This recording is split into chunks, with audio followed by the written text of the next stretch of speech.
want to be in these top companies, especially in places like finance, before you've even started uni, you need to be like, okay, what spring weeks am I applying for? And spring weeks I hadn't even heard of until what's spring week? last year. So spring weeks is like... Sally Wynter is on a mission to fix a broken system. It's a broken system, basically. Yeah. That sounds like bollocks. Hiring is broken. LinkedIn's Easy Apply is one of the best and worst, definitely worst thing to be invented, simply because... For companies and for the people wanting the jobs. It's not even a level playing field in some ways because you can't even see the pitch that other people are playing on. And she has bold predictions on how AI will disrupt everything from internships to interviews. We are heading towards a crisis. A lot of the grad scheme places are reserved quietly for people that go into the internships, but I don't think I have a good answer for this. That's just, like, categorically not true. Quite funny that the people who were, like, loyal M-Dash users who are now like, I have had to stop using M-Dashes because everyone thinks that it's ChatGPT. I was using it for decades before this. Make sure you subscribe so we can continue to get bigger and bigger guests. Look, I believe in the mission of Hunch, and that's why I'm an investor in it. Sally, welcome back to Jimmy's Jobs of the Future. Not many guests come back for a second time. Sorry to hear that. Exactly. But this time you're doing something completely different. Tell us what you're working on. Yeah, I am working on something that 2.5 years ago I actually said I would be working on. So I was quite proud of that. It's a platform for young talent, job seekers, graduates to find out about the world of work, find out what careers are out there, what pays well, and then how to land those jobs. And why is it called Hunch? It's having a hunch, kind of going after, I guess, fulfilling your potential, feeling that you've got an inkling that there's something out there for you, but not quite knowing what it is. And you got a hunch. Not having the about a full, job. not having the full picture, which I think is how most people, I mean, before, we go into this, well, for lots of people, corporate spaces or other spaces, the world of work, people have no idea what it is to operate, like day to day, how you present yourself, who you're talking to, who each person in the business is. Like, it's completely foreign territory. It's very much like a role-playing thing that human beings in the capitalist world have to engage in and become an employee. And all those rules of the game, how you have to act, professionalism, all of that stuff is very foreign to just being you, I guess. And so there's that weird dynamic. So I know primarily at the moment it's for graduates, right? So what does a graduate do? They're getting ready to graduate in the final year and they sign up for Hunch. And what is the process as then? The process on the platform? So we've got we've spent 12 months basically training an AI career-obsessed agent. It finds out about you. It kind of scrapes a lot of data from either your CV/LinkedIn. It asks you a bunch of questions about your motivations, and then it starts to show, basically give you matched roles. So we bring the roles to you, very different to a traditional job board where especially for people entering the world of work, they don't know what job titles there are. They're seeing a lot of irrelevant things. So we only send you things that match. You get to kind of swipe yes or no, much like a sort of Tinder-style dating app. And then we give you all the tools and the coaching to apply. So that's CV optimization, ATS, making sure it's ready for ATS, a system that actually means a human can see your application, bespoke cover letters, but mostly also our AI coaches you in. So it knows about you, it knows what you're looking at, which is what's really dynamic about it. It can see you're looking at, account manager job, and it can be like, okay, so what do you think about this? Here's some experiences you told me you had that can help you get this role. Here's how to put your best foot forward. And also it can kind of answer looking further forward, because it's all a mystery when you get that first role. Right? You're like, what the hell does that mean? What does a job title mean? I don't know what half the words on the job description even mean. And then what does it mean? Where is it taking me towards? So we try to demystify that a bit. And what kind of questions is it asking then? Because that's really interesting to kind of reveal people's motivations, because it's one of the big things I think that youngsters have going into the job market is you don't know what you don't know, to state the obvious. So what kind of questions is it asking then to sort of reveal that work type personality, I suppose? So I guess one of the most useful things about the fact it can see the job, let's just use the job you're looking at example, it doesn't have to be that. Yeah. But it can say, okay, well, breaking down this job title, it's actually very much to do with organization, getting people together to do things on time. delivering to lots of different people's needs, is that something that appeals to you, or is that a personality fit type? And then it can, it kind of prompts off conversations. And if you go, oh, actually, I'm quite introverted, I wouldn't want to have to deal with loads of people, then it can start to steer you and open up other conversations. So that's interesting. Yeah. And how long does somebody have to use and play with it for, right? Because that's one of the things I found about using AI. It's amazing, but it does also take quite a lot of time for it to learn about you. Well, that's why our onboarding process, which is quite quick, but it's taking a lot of data that you've already got written down, so you're not doubling up. So CV and LinkedIn have a lot of that basic stuff. And then that's enough for us to go on with a few other questions on kind of matching. And then our AI is it's like a RAG model, which basically means that it's learning as it goes. The more you use it, the better it becomes. But I'd say very early on, it's completely personalized compared to all the other job platforms that are out there. So we've got that feedback very, very clearly early on, that people were like, wow, this already feels revolutionary compared to what I've been using, because it's so antiquated, the market, it's super old school. And how do you hire? I mean, when I was listening to our podcast again this morning, I remember one of the startling things about your previous journey was that you didn't hire anyone and you did it all on your own. But this time you've built a small team, right? And co-founders and so on. How have you found that as an experience of being the hiree? Very eye-opening.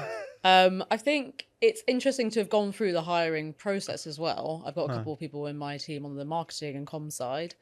It's a really interesting question, actually, because there's lots and lots of insights. Some things I guess that I thought I already knew about, but it was demonstrated, lots of people not showing up, applying but not following through, not replying to emails. It's amazing if you look at how tough the market is, but then how many people still don't email back when they're offered an interview, or don't do the task, whatever it is that's still incredibly high. And I'm sure behind that is a complete mixture of reasons, like confidence or lack of motivation. But that was really interesting. Yeah. And then, I think just sitting on the other side of the seat, right, which I hadn't done before. And knowing, I guess, what the candidate doesn't usually know, which is the person interviewing you, they want to get the best out of you. Yes. But obviously for you, just oh my God, I need to perform and impress this person. So I was trying to bring in, I guess, empathy and making that person feel comfortable through the process. But yeah, it was hard to hire. It took quite a few weeks. This was way pre-product as well, so we didn't have Hunch to help with that process. But yeah, no, it took quite a few weeks, which is almost bizarre when you look at how hard it is for young people to nail jobs, and that they're applying for 600, 700, 800 jobs sometimes just to get an interview. You're like, something's wrong here. Yeah. If it's still hard to hire, kind of. Yeah, but it is this the funnel has got so much longer and wider with it all, right? Because it's so much easier to apply for jobs now, because you can do it in the day when you're working at home, and LinkedIn's made it incredibly easy, where it's just a couple of clicks to apply for things. But yeah, that sort of, whereas previously, you used to have to, if you wanted to apply for a job when I was sort of starting out 10, 15 years ago, you would have to do it in the evenings or at weekends. And so therefore you'd already kind of met a bit of a threshold as far as the employer was concerned of okay, well, this person has taken probably half an hour at least to write this email in an evening at a weekend and send it in. Whereas now it's just become, so much easier to kind of LinkedIn, easy apply, click, and you put it forward. Why was it only evenings that you could? Just because if you were in a job already, you couldn't apply during the day because you had to be in the office, right? So you couldn't be sort of sitting there drafting out your CV in the office, or it might raise questions. Well, I was going to say, I don't know, what was that, 2010? I was I feel like you could have been getting away with more, maybe. I'm not sure that everyone else was playing by those roles. Exactly. Maybe I was just too model employee, but and so I just think. Yeah, it's interesting. It's easier than ever. Yeah, right. And that's a huge problem. Yeah, and exactly that does not make it easier for people to find the right work or right roles necessarily, because they're almost scattergunning like, and so on. You talk about how people are applying, 500-600 applications and so on. It's just sort of mad. And AI is going to make it, has got the potential to make some of the problems even worse, right? Obviously, that's what you're kind of like working to solve. Absolutely, yeah. There's AI companies out there that will like auto apply for thousands of jobs, and it's a huge issue because basically, obviously, if the threshold's really low, I mean, I think like LinkedIn's easy apply is one of the worst, like best and worst, definitely worst thing to be invented, simply because if the threshold's really low, you're going to apply for like 10 things and maybe you're only actually interested in 2 of those jobs. Yeah. And then it creates, 10 or 100 times more applications for the company to deal with, which makes it harder for them to find the right talent. But even if they find the right talent, that talent isn't even necessarily that interested because it was that easy to apply. So I think the idea that it's just, and there's incentive there because, they're driving people onto the platform. And if you make it harder, like there'll be less people doing those applications. But it's a broken system basically, and it's kind of damages both sides. And that's where one of the things that your sort of unique offerings, right, is that it's going to be 20 roles per day. Yeah, and you can only save 10. And I think one thing that's been really interesting is it's so demoralizing doing all of these applications, and there's no one to tell you, that's, here's how many you should be doing, don't do too many. So people are like, oh, if I just keep going, then eventually I'll land a role. And they sort of spray and pray. And that's not very effective for the reasons we just discussed about low quality applications and intent and all of that sort of stuff. But it's also just very demoralizing. So the idea is we want to use AI for good to help people make fewer, better quality applications. And on the employer side as well, if there isn't a good match there, we're not showing it to people. Yeah. So it's just, it's fixing that issue. And how have you gone about building this so far? Like you say, you've been kind of 12 months in research and development. What have you been doing with that time? Largely the credit's going to our engineers. So we've got an incredible kind of tech team who've been, kind of working very hard on building something that's, I mean, honestly, what they've achieved is really amazing because, immediately in some of our earliest reviews for our like first version, we've had people being like, oh my God, the AI like versus LinkedIn, who do actually have, by the way, this thing that's like, you're looking at a job, blah, blah, blah, let us help you. It fails 1 in 3 times. So it doesn't even work a lot of the time. And then it's really basic. I mean, for the amount of stuff and, multi-billion-pound company, etc. It's amazing what we've pulled off a very small team in the space of a year. And then I'm on kind of marketing and user side. I've been creating lots of TikToks, building up a active WhatsApp community of 1,200 plus graduates. Just helping them with, honestly, like some of the things that they need help with is really basic. I spoke to a couple of them who were like, didn't know what companies were out there to apply for. So every time I see a bus stop ad, I'll Google and see if they have some sort of graduate scheme. I mean, that's how lacking the market is at the early stage. And how have you gone about building that WhatsApp community? Where have you gone? Have you gone out and done your own bus ads, or how have you done that? So literally just TikToks about the opportunities that are out there. So I started around the start of the academic year last year. Yeah. And very rapidly I was like, okay, so here's a scheme going on. Here's what roles they're hiring from. Very almost like job ads, but spoken on TikTok, which is obviously where Gen Z are spending most of their time. And then filtering through those people who wanted more information and help to apply into the WhatsApp group. So quite a simple but very effective method for people who are job seeking. And And how have you found that? Because you do have a bit of a background in TV as well beforehand, right? So this is like kind of mixing all the Sally Wynter skills. Yeah, a little bit. TikTok was quite painful to get onto. I'm going to be honest. Yeah. Very uncomfortable. I was in TV, but I was always behind on the desk, behind camera producing and things like that. So, Not never in front of, I'm a reluctant TikToker. But do you know what? Like, it's been amazing to see a lot of, again, now we're on the other side of that sort of hiring, year, which sort of runs for grads around September all the way through to like May-ish, and then sort of pauses for the summer. I'm now thinking people, I saw your video back in October, and now I've gone through that long process. I've actually just started a role, which is like, it's really rewarding to hear that your output is actually doing something for someone.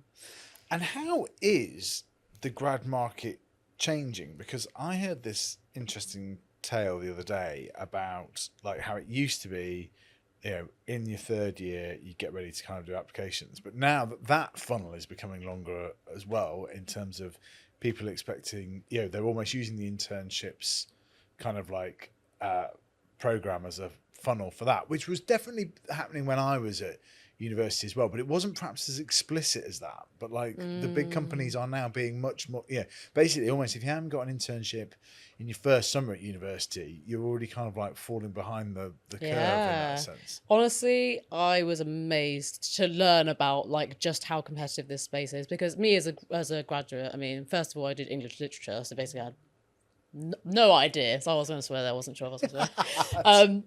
I had no idea whether like what I was going to do. So, you know, I wasn't even thinking. I think like most people aren't even thinking about career until they're at least in their third year. But what I found is that if you want to be in these top companies, especially in places like finance, you know, you like before you've even started uni, basically in A-levels, you need to be like, okay, what spring weeks am I applying for? And spring weeks I hadn't even heard of until what's spring week? last year. So spring weeks is like, it's the funnel into the summer internship, which in turn is the funnel into the grad scheme. Oh my word. Yeah. So it's got even further than I. So it's gone even further. So basically the spring insight week is basically like a week of like just like shadowing, like going up and just work experience, like being in the office, meeting people from the company, and then you get invites through to the internships. And then, as you say, I don't think it's out there in the open, but I know firsthand from speaking to people that, a lot of the grad scheme places are reserved quietly for people that go into the internships. But if you think about the kind of person that would know to apply for the spring intern week, it's, right. again, Exactly, this comes back. right? It's certain backgrounds, families, network, etc.,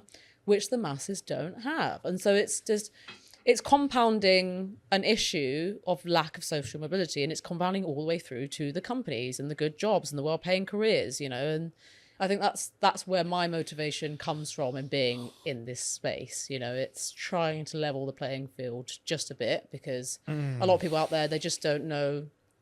Don't know. They don't know what you don't know. It's not even a level playing field in some ways, because you can't even see the pitch that other people are playing on. Like, you know, just to run with that metaphor a bit. Why do you study English literature?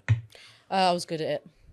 And That's such a classic response. I was good at it, and I was good. Basically, I was very bad at school. My attendance was shocking. But the one thing I could turn up to, and even sometimes get 98, 100% in my work, having not even read the book, was English lit. So why do you think that is? That's quite a. I don't know. I don't want to say good bullshit, but. No, but story. Okay, no. Stories. I mean, I think having had a lot of my success and things helped massively by the sort of following I built up on LinkedIn and the network. Because I'm a good writer. I guess I write from the heart. That comes very naturally to me. Yeah. And so I guess something in that, I just had a good natural talent for writing. And obviously, it's kind of like it's interpretive. You know, it's all about making an argument or like describing something. It's like you don't have to have it on facts and figures so much. I mean, in chemistry, if it's either right or wrong, you can't really get. And also, I wasn't even sure I wanted to go to university, to be honest. In fact, I took a year out to work, and then I was still like, I don't know about this. And someone was like, well, when you're in your 40s, you're going for that senior management role. The difference between you and the next candidate might be a university degree, which even at 19, I was like, that sounds like bollocks. But like in the back of your head, you're like, well, and I was like, I don't want to go when I'm older, because they sell you the university experience, which again, not everyone has, but. It's definitely the safe choice though, isn't it? I think that's the thing. It's like, it's the do this because society tells you to do it, but then, it's now you're loaded with a load more debt as well. And look, I went to university. I had an amazing time. University, I think, is incredibly important for certain walks of life. But it is interesting just how much. It's a different ballgame now, though, because the university degree, obviously, like back when a handful of people used to go to university, even like the 80s and 90s. It was an accolade. It was like, oh, he's got a degree. Like that's when it mattered, you versus the other guy. I know. And I can't tell you how far away we are from that having been a truth. You know, even when I came out of university, it was like, and now I'd say, yeah, it's worse than ever, because also, especially since not only has it gone down, but employers are like, we just want work experience. And if you don't have work experience, your degree doesn't really mean a lot. And so, and again, this coaching isn't coming through from the universities either. But also, what's interesting about it was, and I'm not going to do this now, but I was about to ask you where you went to university as well. But it's like literally the only reason I'm asking that is to kind of like make a judgment, and like therefore you have your own ranking in your head about like which universities. And that used to drive me crazy as well, because I feel like the pathway through. Well, I'm not sure how much. This still happens, definitely. Apply if you went to a good uni. Yeah, a good uni. It's like that immediately like puts a level play. It makes an assumption basically. If you went to a good uni, you're smarter and brighter with more potential. You're going to be a bit higher, and that's just like categorically not true. But also, it leans into that bias that's carried through the system. Because yes, there's more diversity now in terms of who gets into those top unis, but it's still overwhelmingly a certain type of person, and so it's very tricky. Like, I'm not saying there's a perfect system out there. There's always going to be some sort of bias, but that was one of the things that bugged me the most. And yeah, you and I are both very keen on social mobility and signed up to the mission of it all, etc. What are some? I don't want to ask you kind of like for the best graduate schemes, but obviously you spent a lot of time sort of looking at them, making these TikToks and so on. What's interesting out there? Like, who's doing interesting things? Doing it in a bit of a different way. Like, what were some of your most successful videos? I don't think I have a good answer for this, because all my videos have been like on the big grad schemes so far. I mean, I think there's challenges in different space, but because it's been super like general. But there must be a couple that stick out, right? Of like even just the way they were presented, or just all grad schemes, like racist grad schemes. But how are they trying to attract graduates and so on? Like, what do they do? Like, because there is a bit of. I'm being slightly facetious. I mean, like, I think the companies that stand out. I mean, if you look at Gen Z as a group of job seekers, they are they're very motivated by, they're very passionate about kind of impact and things like DEI and things like that. They want to see that businesses are actually doing something. I think they're quite disillusioned, to be honest, with everything that they've grown up with, which is like everything from the like financial crisis all the way through to COVID, and they've had a very, very difficult run. And so I think companies that are acknowledging, kind of having space for like mental health days and some flexibility and stuff, like they very much expect that. And I think there is also this thing of companies that are demanding all the time in the office and them not like having got used to flexibility working from home. So there's definitely some conflict there. But I would say companies that are like providing an environment where there's lots of training and safety and like openness as well, so you can talk about things that maybe traditionally in an office 10 years ago you wouldn't be able to. And the other thing is that they don't sign up to like just all the kind of corporate rules and regulations of how to go about things, dressing up in like suits and all of that kind of stuff. I think it's just not, it's not been something that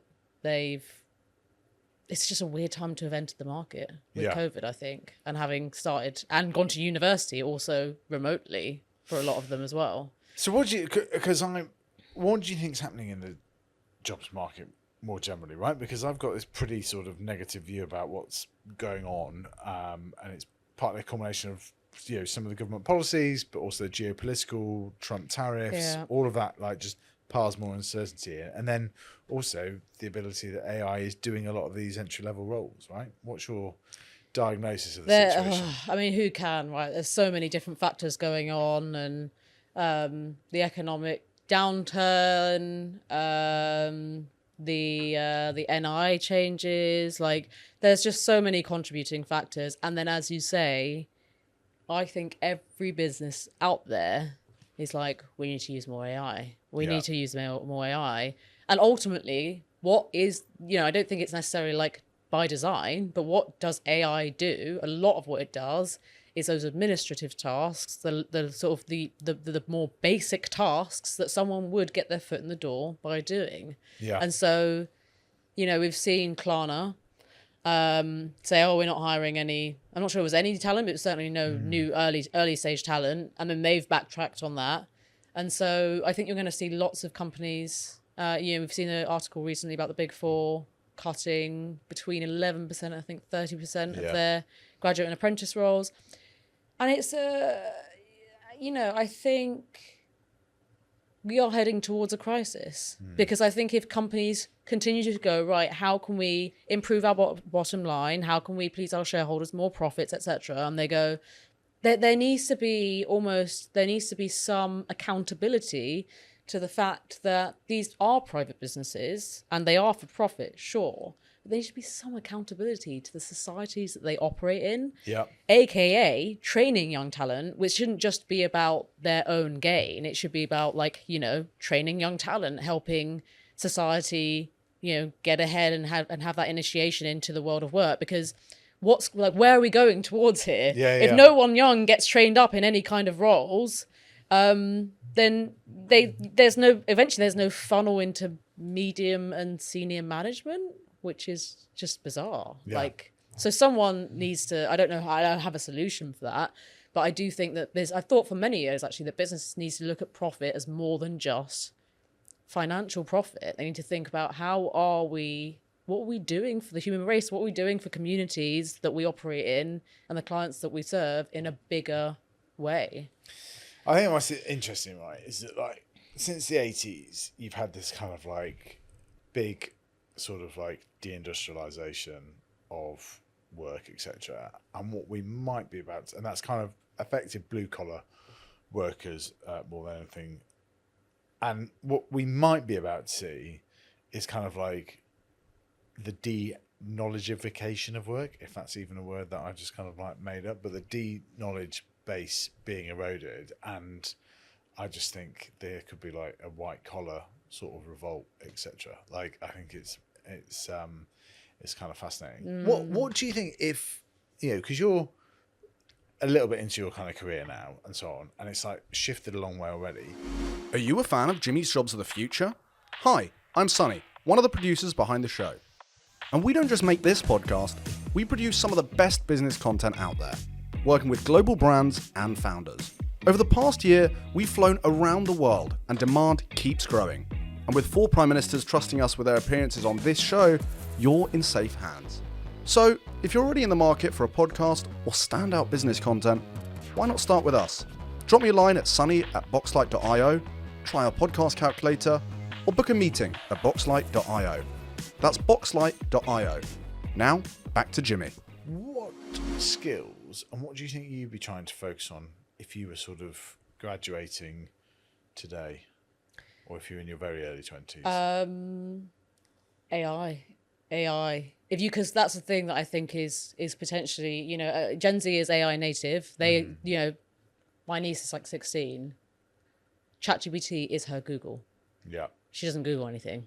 And that's becoming more and more commonplace. So I think that if I was going in today, and the advice that I give is understand, it's difficult again because they haven't been in the world of work, but studying what businesses are using AI for, or what they should be using AI for. And if you can walk into an interview and be like, I can save your company XYZ because I'm really familiar with these tools and I know that they would, fix this and this business need or whatever, then I think that's the number one biggest thing that that would be an absolute 100% hire, because there's so many businesses out there that are we need to use AI, but we're terrified of it. We don't know where to start. It's overwhelmed. There's new releases every few months. The capability is, going sky high, but we haven't even done the most basic processes. So it's a huge undertaking. And so I agree. I think that's the biggest opportunity for young people, right? And actually, whilst the job market is really tough at the moment, if you can master or at least get to grips with AI more, then actually you're able to go into an organization and probably help it quite a lot. And that you've almost got possibly the first kind of the almost potential generation that can leapfrog the people above them, because they're able to kind of come in and be able to this is the way that you can do it. And that you're basically having that almost now for the first time in 20 years, probably since the internet kind of really took hold. And I do think that's quite an opportunity for young people, which sometimes gets missed. Yeah. And then, of course, there's a thing that doesn't get talked about that much, which is all the vocational things, which are, which a lot of people are like, well, that's AI is not going to replace, plumbing and all of these other jobs, which is very true. So yeah, I mean, it's always a bit more doom and gloom, I think, than it is on the ground. There are still tons of jobs, but like, for sure, it's difficult. I mean, you have to be right now a professional at job seeking, right? So like doing the application, ticking the boxes isn't going to cut it. You need to go above and beyond. You need to stand out. You need to email the director, the managers. You need to connect with everyone on LinkedIn. You need to like follow up again. Everything needs to be done. That's the only way that you're going to come out of the 1,000 applications for each job that you're going for. Finding a job is a job in itself. It's an unpaid, a bit like kind of women taking care of children in the home. It's unpaid labor. It's literally becoming that, because I know so many people that are job hunting for almost a job, a 9-to-5 role each week for at least 2 or 3 days worth, which is it's crazy, to be honest. Let's talk a little bit about personality in work, because one of the things that I think there is in danger of happening with AI is that we all become a lot more kind of formulaic. We're all able to write brilliant CVs, etc., and all of that, and basically it just raises the stakes, and how you stand out is going to become even more important. And I think whilst we've done a bit of LinkedIn bashing in this, potential Jimmy Jobs partner, is that actually like having a personality, having a bit of personal brand is like increasingly important. I think you've been very good at kind of building it on LinkedIn, etc., and I can totally see why and how you've kind of like transferred to doing this for Hunch as well. But yeah, talk to us about the kind of reflections on building a personal brand. Very uncomfortable. I think you have to be only 1% of people post on LinkedIn. So you have to be that 1%. You have to get comfortable with being uncomfortable. And then I'd say it's putting out the bits of personality or the bits about you which are interesting. Because I think there's this a lot of AI, a lot of LinkedIn content, which just kind of gives it a bad rep, especially actually amongst Gen Z. Is that kind of like, it's nice to have been awarded this award at my, with my work. I am honoured. And it's like, you'd never talk to a mate like that. So when I'm talking to people about personal brand, I'm always saying like, when you're like getting really like het up about a subject and you're talking passionately about it to a friend, that's maybe minus the swear words. That's how you should be talking on LinkedIn. You should be talking about things that really bug you. You should be showing passion and not afraid to just like keep it professional, which I think is one of the things that people worry about the most. Easy to say, I'm an entrepreneur. I don't necessarily have like a boss that's like looking down over me. But I think someone said this to me the other day. He's a reasonably successful on TikTok. He was like, take the 2 weirdest things about you that like don't necessarily match.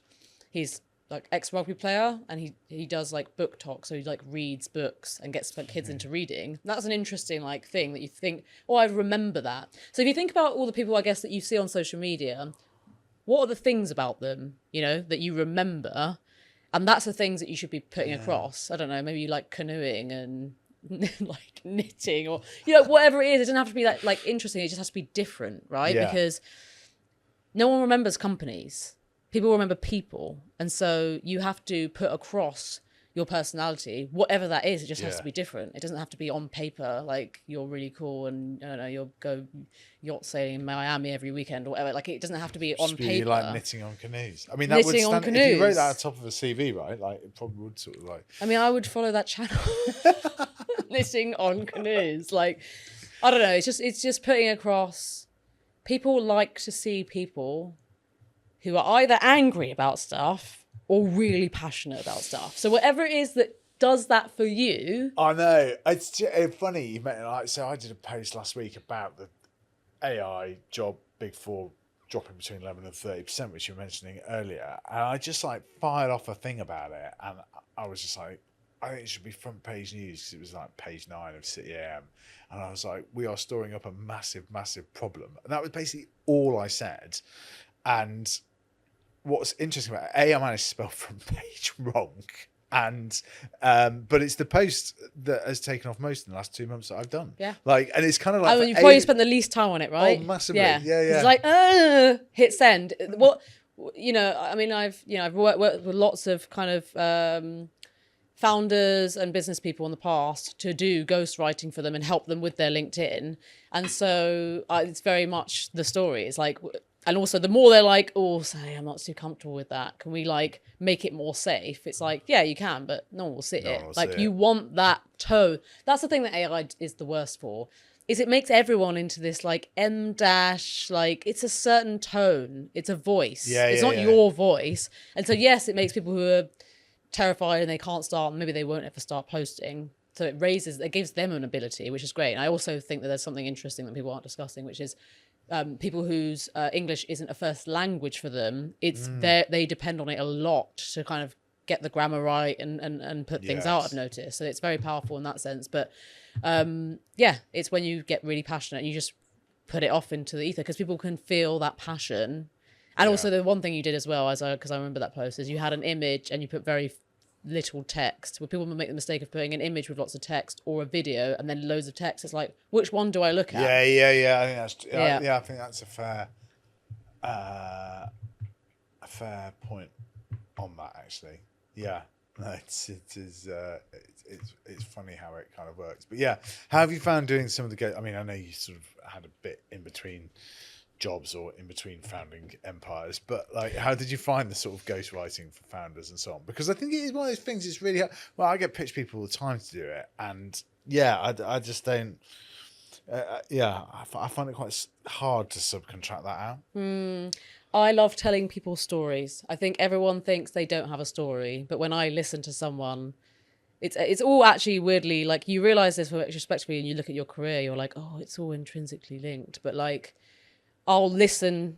I used to do video editing and stuff and some directing and stuff, and I would know when I was listening to the filming being done, I was like, oh, that's the bit I'll edit later. So I can listen to someone saying, I don't know, talking about themselves and their bits, and I'll be like, I intuitively know that's the bit. Yeah. That's the bit people will connect with. I have like this weird connection with other human beings where I'm like, this is what people buy into, and that's my superpower. So I get a big kick out of helping people to tell the stories they don't know they have. Yeah. And I'm very good at it, so that helps, because I like seeing it blow up and be able to make people happy and do the things they do. And that's everything from like, I don't know, I helped a guy who was like, he had an amazing project up in the north around Leeds, and he basically, puts surplus food into good use, war zones and schools and all this. And he did a post saying, it's closing down because our landlord doubled or tripled our rents and business rates and we're about to collapse. And I was like, oh my God, this guy needs help. So I got together, wrote the post. I think he raised like 40 grand in 24 hours and managed to get his location back. So I like helping people. That's the thing for me. Yeah. That's interesting. And you're basically going to be doing that for younger people now, right? That's part of the whole thing with Hunch, just helping them tell their story and like how to put themselves across. Yeah.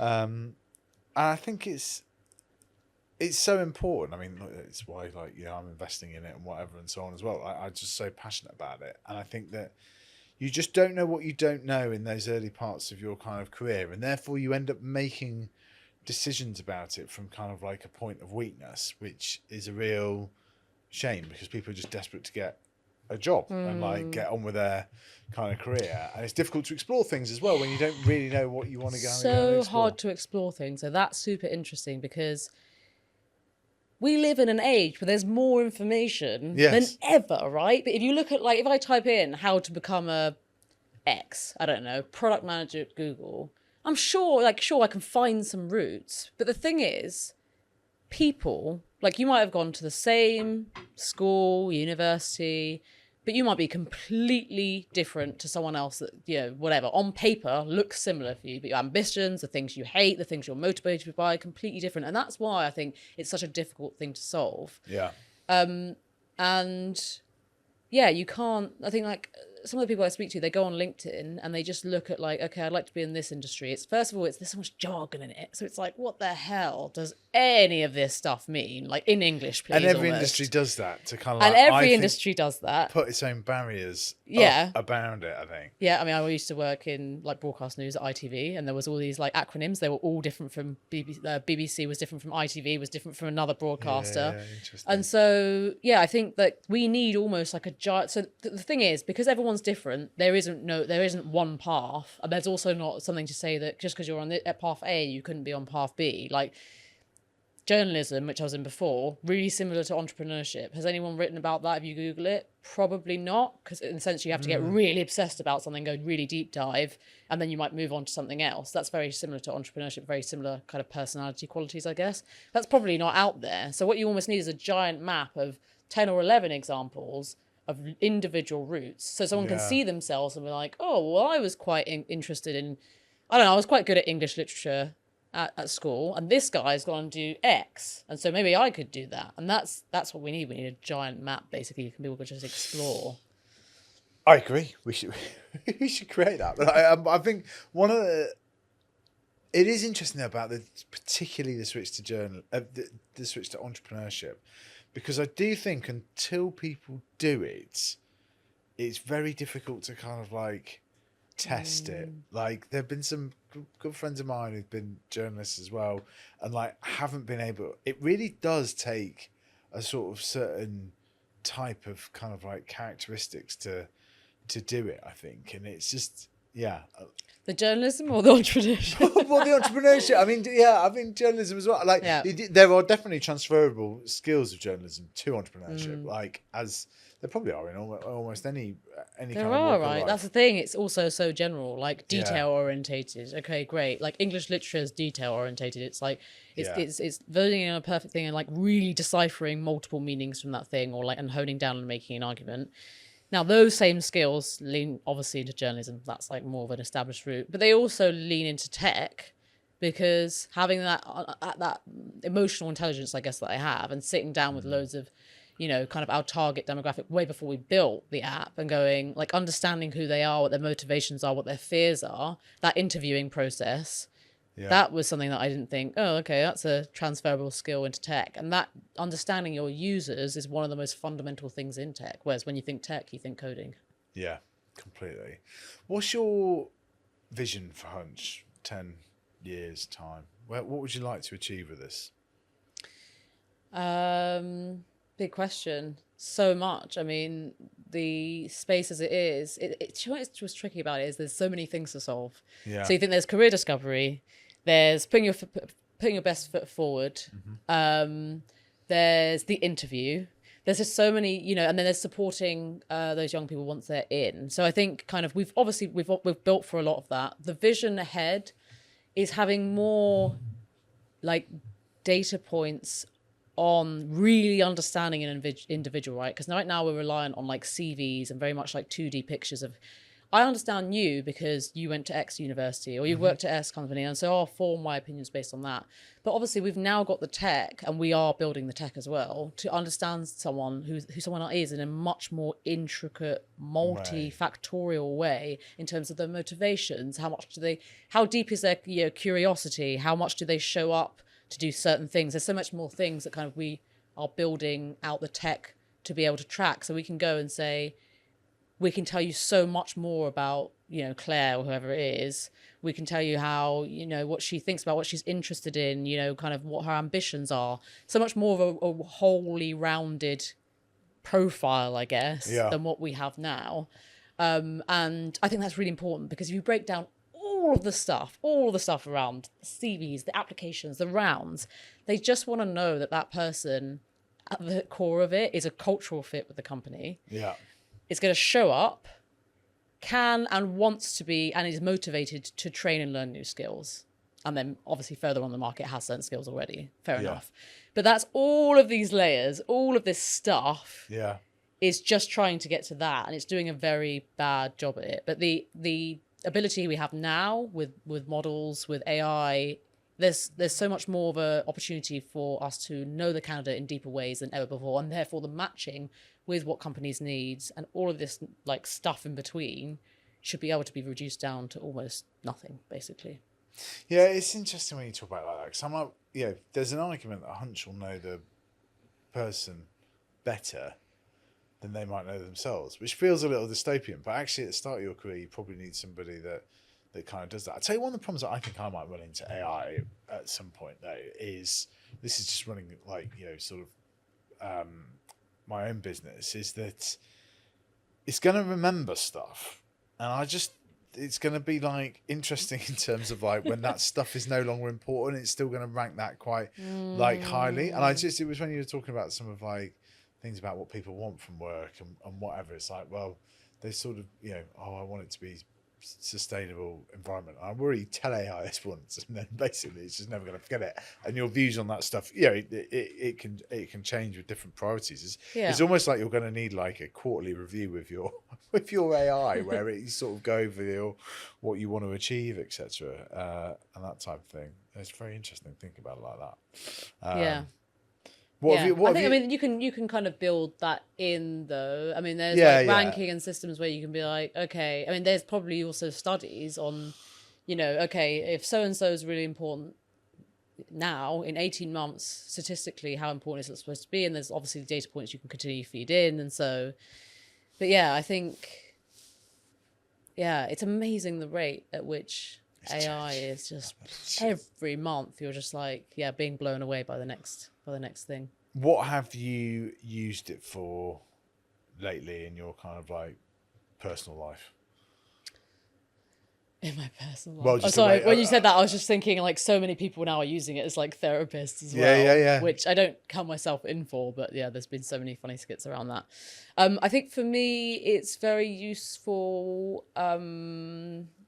And here's the interesting thing. So it's very useful for brainstorming, I would say, and also building out like basic structures of ideas for content. So and again, like AI is only really as good as you prompting it, but then you also need, and this is why I don't think like AIs will replace all the jobs, etc., because you still need someone that knows what good is to assess for now whether the AI has captured that or not. And so I will use it sometimes for the basic posts, or like, okay, I want to talk about XYZ, put the words for me when I'm having like a slower brain day, or just to like get ahead. And so I think it's just very useful at making tasks faster and slicker. But as you say, because so many people are relying on it, it's just copying and pasting out what the output is. There's the AI sludge era that we're in, which is AI slop, right? And people are going nuts about it, because on LinkedIn, for example, like there's so many, every day I see a protest, and the funny thing is I know some of them are written by AI. They're like, there's too many AI posts on here, everything's AI, And I've also had I find it quite funny that the people who were like loyal M-dash users who are now like, I have had to stop using M-dashes because everyone thinks it's ChatGPT. Like, I was using it for decades before this, and it's like, that is a weird thing, the M- thing, though, because even if you prompt ChatGPT to not use it, it still uses it. Yeah, it's a weird like AI, like, no, we're actually in AI control. signature type thing. Yeah. It's I haven't used it for much in my sort of like personal life lately. I think I'm asking you because I might get some interesting tips or something. But their research tool is really good. That's what I would say. So looking into like really detailed, long research tasks. Around, for example, like it can scrape. The deep research tool, for example, can scrape like, I don't know. Give me the top 50 graduate schemes in consulting and the opening dates and the closing dates and the salaries and things like that. So it's very good at like organizing lots and lots of data and bringing in. You're like, oh wow, this would have taken me days of really laborious tasks. Yeah, I did ask it the other day to do like the top sort of 50 employers in the UK, and it was nuts how quick it kind of chucked that back out. Did you use the deep research or just regular? Yeah, it's good, isn't it? Yeah, like deep research is definitely, and the thing is as well is like it's only 10 or 15 minutes now, but it's going to be able to run for longer before we know it, and already can in some places anyway, and it's just going to be imagine what you could do if you could put it on for like 7-8 hours to find this stuff. Imagine what would be in just 12 months' time. I know. Yeah. One of the interesting things I think that people have said, this kind of a rhetoric that gets spoken about a lot, is like, AI knows us better than ourselves. And I'm like, I don't think people know themselves very well. Yeah. I really don't think I think people are experiencing like their version of maybe 10% of who they are.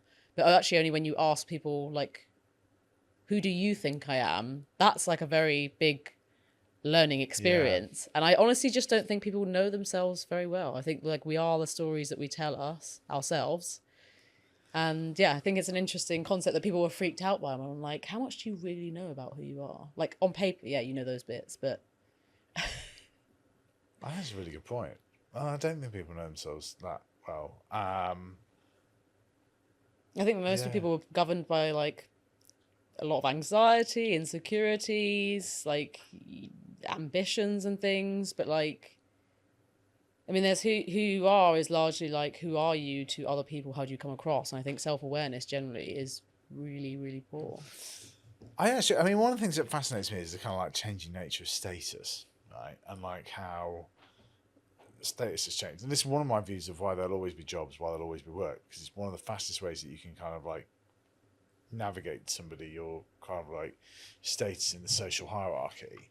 And I just think that's why people will always want to work, and humans will kind of create work for ourselves because of that. But I'd be interested in you because you're like a bit younger, and like basically every generation comes into the workplace and slightly redefines itself against the generation that went before, right? Like that is just the way that generations and cultures shift. But what are the things that you found that really matter to you? Like also, you had an exit in your 20s as well. Yeah. So like that was obviously like big status market, etc. But also, what then was like, okay, what drives Sally then?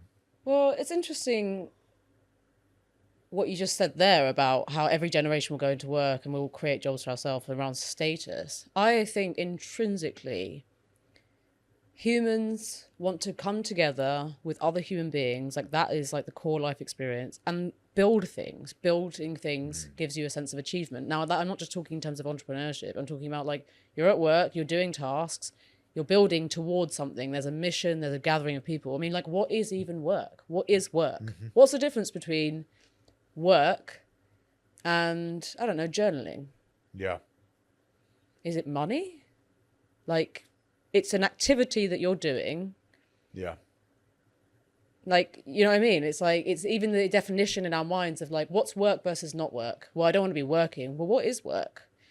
You know, fine, you're getting paid for it and things like that. Or maybe you're not. Maybe it's volunteering work. Like, but there's this interesting differential in our brains between like, it's categorizing. It's choosing to see something in one category and something in another category. Yeah. And I think that's really interesting. But fundamentally, it's people want purpose. They want to come together with other human beings, exchange ideas, and build stuff. You know, that's what we are as a species. I think we like to build stuff, and that gives us a sense of achievement and discovery, and we are curious, you know. So yeah, it's interesting. For me, I think I'm very much zoning in on that. It's the people, those interactions with other human beings, like learning things, having that desire, I think, to elevate ourselves and like always be kind of changing, growing. I think that's what's fascinating on the ground. And also just seeing what happens when you get lots of different people together.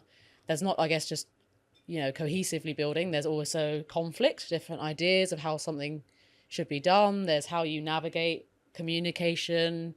You know, there's so many interesting dynamics, and almost all of them come from people to people interactions. Yeah, I that's true. I do think that, and this may be one of the big things that changes, but where the word work originates from is French, and it's like to press, and like that's the sort of like, you know, the old to kind of press things, and it's just the language that we use around work is very kind of like, I just think it's stuck in historical. It's quite negative, I think. It's quite negative. It's something you have to do that you don't necessarily want to do. There's some yes. hesitate, like there's some like, I have to, I don't really want to. Compensation. like I think like being used as a phrase, and like even the OpenAI guys talk about like their TC, their total compensation. I think being compensating for the loss of time. Also, it's a loss of time, yeah. Yeah, right. Like, but also it's like one of the things I always think it's funny when you like football commentators are like, when a player has worked really hard on any given day, they're like, oh, they've put a shift in. Like it's that kind of like, oh, it must be. If it's really hard, it's work, and work Exactly. is something that is slightly negative. It's like a sacrifice, basically, of some kind. But obviously, there's also on the reverse of like, well, if you do something you love, you never work a day in your life. And so there's this interesting psychological piece about when does it become work, and why. Yeah. I mean, I can give you lots of answers why work is viewed negatively, and that's largely because most people have to work to live. Yeah. Which is like a horrendous state to exist in, to be honest. I mean, especially if you're really up against it and you're in that system where you have almost no control, but you're just having to go in to be alive, to pay to be alive, to eat, to have a roof over your head. Yeah. And so that's obviously where the negative connotations come around that word. But obviously work is a massive part of self-esteem, by the way. Huge part of self-esteem. Responsibility, achievement, that's what you get. And identity as well. Like, I think not just through business, but, the things that we do very much like define us, our sense of ourselves. Completely. And so, that's also tough, I think, as an entrepreneur, is your identity is very much tied into what you're working on, especially since you don't clock out. It's on your mind 24/7. You're dreaming about it, you're thinking about it, you're just living in it, really. And so, I mean, do we have a lot of identity outside of work? Like, I think we do and we don't. Maybe that's just coming from a workaholic, but I think in the UK we are. One of the first questions we asked each other is, "Oh, hi, what's your name? Or what do you do?" Yeah. We are that kind of society. But I think it's weird. There's something interesting you say there as well about identity as well, because I think we end up sort of like, and the point you were saying about not knowing ourselves as well, because I think we almost subcontract our identity out through different things. So like my identity's definitely changed since having kids and a family and whatever. That's like, but again, it's like it's through something else that I now have an identity as a dad of daughters, and like that is part of it. And then it's also, we subcontract it out for our football teams as well, the university that we attended. We go around looking at all these different like status markers, but it's not just, we're not very clear at explaining what we are. Well, it's easier than trying to bear into your soul, like, who am I deep down? It's so much easier to be like, well, I'm a dad and I like football and I'm a consultant, and also our identities are very fluid. So it's like when I'm assuming when you're at work, when you're at home, for example, being a dad, you're not talking to your children as a work person with, proper terminology and stuff. So we very much like inhabit different identities depending on who we're with, which very much means your identity is almost, you're projecting it out depending on actually what the person exteriorly needs from you. There was another thing I want to talk about, because the only thing my kids have been excited about work-wise is the fact that we're doing this partnership with McDonald's, and they know that I'm going to go and work in McDonald's for a day, and they just think this is the most exciting. Are you actually? Yeah. That was my first job. Exactly, right. And when I listened to that this morning, so what did working in McDonald's kind of like teach you? It taught me. Oh God, it taught me a lot, actually, weirdly. Yeah. I think I was 16, possibly 17. I remember because I was still doing my studies, and so I'd work, I don't know, a couple of shifts a week. I think it taught me about my place in the world, how fortunate I was. Like, I don't come from a privileged background in the UK, but by God, like more globally, and there was lots of staff members from different parts of the world. Like, wow. I mean, having English as a first language, wow, the privileges that brings you. So I found it quite grounding. And it also taught me, a bit of humility, I guess, because, you are dealing with lots of customers who will treat you like crap. I mean, you're just a McDonald's worker. You're seen as like a kind of disposable asset that people can, shout at or whatever. And I don't know, like it taught me hard work. It taught me not to have an ego as well, because I think there's a lot of people like, I would never, and I think it's really important not to have I'm too good for this and that, because in that way, again, like you said, something about latching on to different things. Yeah. I think people latch on to ego and they tell themselves it's about status, but actually it's about fear of being in uncomfortable situations. It's about fear of what other people think. And so, yeah, I'm very proud to have done a very basic job like that, because it taught me lots of bits and bobs. Yeah. You cannot always tell if somebody has worked in hospitality, but you can always tell when they have not, I think. Like, it's a real thing. You can see when you're out for dinner with people and whatever, you think, you've never worked in hospitality. Like, you see that the way you're treating people. Like, I think it's a really good point. Do you think it teaches like empathy and things like that, or Yeah. like patience? I mean, like really important skills actually, because, you know, as therapists will kind of talk about, everyone wants to be seen. And so actually, I think having those skills to make someone feel seen, heard, comfortable, like cared about. Yeah. You know, sure, there's lots of CEOs that go around working their way up to the ranks, being absolute monsters and blah blah. But I actually think the power is in empathetic leadership, helping people to like lift them up ultimately. So yeah, hospitality is great. I was in food and drink, and so there's something about. It's amazing how much person coming to that, sit in that chair and talk about therapy in one form or another. I think it's really interesting. And what you're doing is almost like, well, it's not quite career therapy, is it? But it's guiding people on their careers. You must be. Yeah, really I mean, it's giving them a excited. space to ask stupid questions and stuff. And I think, like, again, you know, knowledge is power. Understanding what's out there, understanding who you can be, and that coaching bit of like, you're allowed to do this. By the way, like, it's not like growing up, for example. You know, I didn't know. I think I didn't know that you could work at Google, first of all. I just feel like it's like, okay, well, if you prompted me, you know, it'd be maybe coders or whatever. But on like a self-esteem and confidence level, did I think I was allowed to ever work in places like that? Like, no. So there's also that thing of like giving permission that, like, you know, you're just as good as anyone else. You can go out there and like, you can be in the spaces that you're not necessarily. It's a really good point you make about asking stupid questions, and you can do that with AI and this kind of amazing kind of careers tool you're building in Hunch. But yeah, no, that's important, those early stages.